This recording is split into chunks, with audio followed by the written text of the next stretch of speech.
So I want to take a few minutes with this video to go over three very interesting topics regarding a pre-order restriction that could be placed on the PlayStation 5 at launch, PS5 game pre-order listings popping up recently, and PS1 emulation discovered for the PS4 recently. First, let me know if you plan on buying more than one PlayStation 5. I've heard some people are interested in getting more than one, possibly one physical as their main and one digital PlayStation 5 as their backup for another room in their home. And I'm curious if any of you have plans similar to that. So comment below if you plan on buying more than one PlayStation 5, or are you just getting one PlayStation 5? Let me know down in the comments below.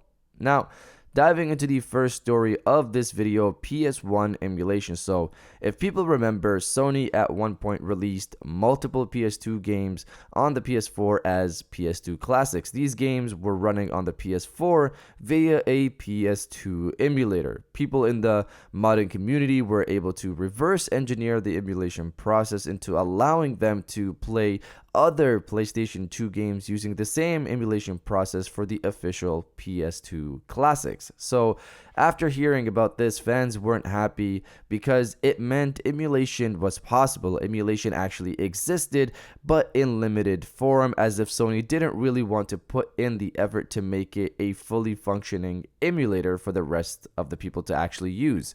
Now, fast forward to recently, people have found a working PS1 emulator for the PlayStation 4 and reworked that to get other PlayStation 1 games working on the PS4 at 4K resolution.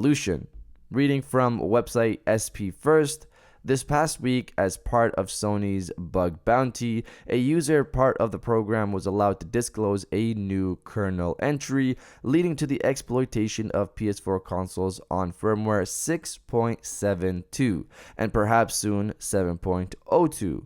With this new firmware now exploitable, it had allowed a number of new titles to be dumped and explored. One of those titles just happened to be 2019's Medieval Remake, which had a official PS1 emulator built into it. So, for people who don't get that part, the game allowed you to unlock Medieval, the original Medieval for the PlayStation 1, for the remade game. But in order to use that original one, they actually had to make it run on a PS1 emulator. And according to the user, this emulator is native at running the titles and supports 720p, 1080p resolution with 4K supported on PlayStation 4 Pro systems.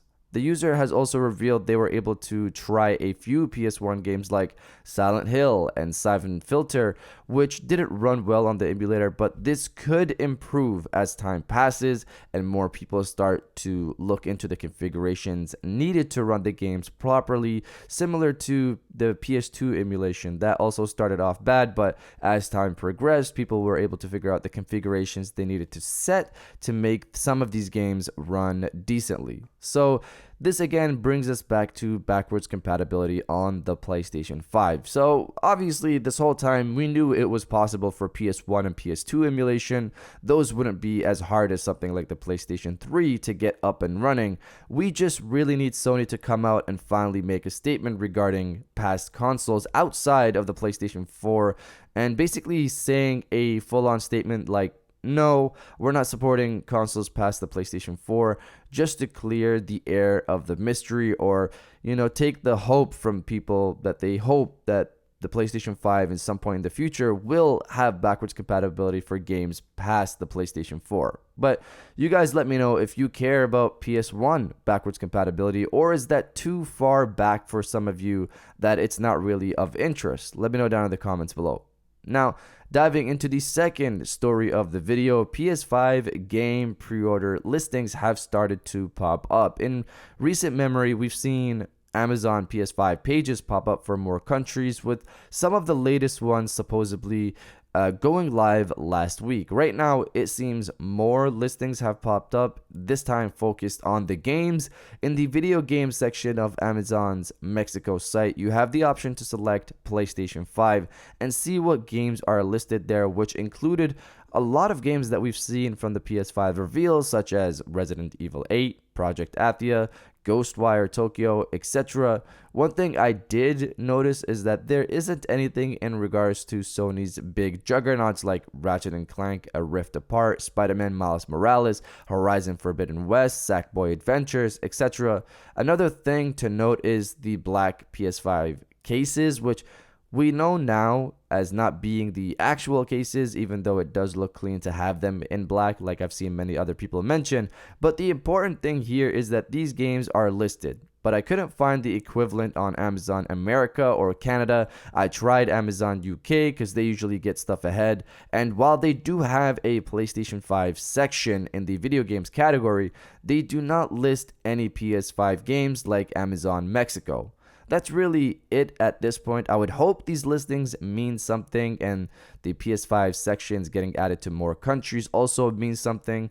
Either way, prices will most likely go live next month, which is about 10 days away, so not long left. Let me know if you guys think these game listings mean anything. I know we've seen more and more store pop-ups in regards to the PlayStation 5, but does that indicate pre-orders going live soon, or are we still waiting for next month? Let me know what you guys think down in the comments below. Now, diving into the final story of the video, PS5 pre-order restrictions. Many of you by now know about Sony's new store they opened up last year, I believe, that is now their direct way of selling to gamers and bypassing retailers.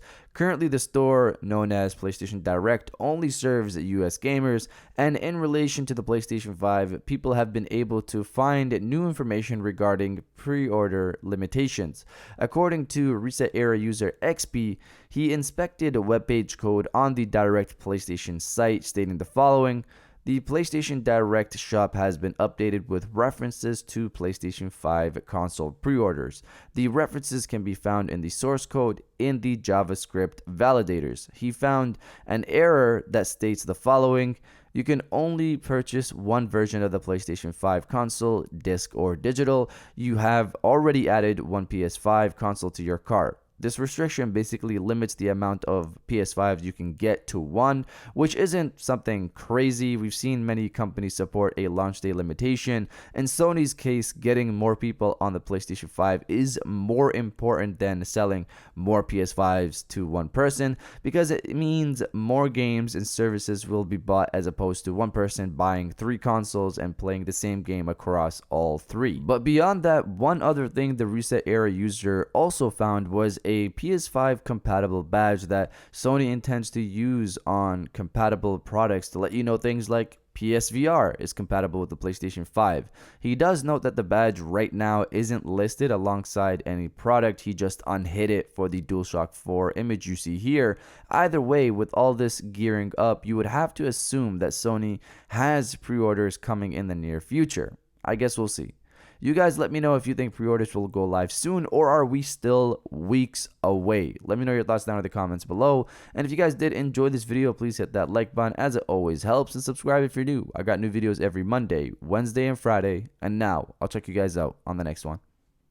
And welcome back to the after show. This is the part of the video where we have a little fun down in the comments below. If you're old, welcome back. If you're new, welcome. For today's thing, what I want you guys to do is to body, obliterate, destroy, and overall harass the comment section with "Let's get this rolling," because I just want to get my pre-orders going. I want my launch day lineup secured. And if you feel the same way, destroy the comment section with "Let's get this rolling," and I'll definitely heart those comments like I always do, because I appreciate everybody who stays to the end of my videos. And now I'll check you guys out on the next one.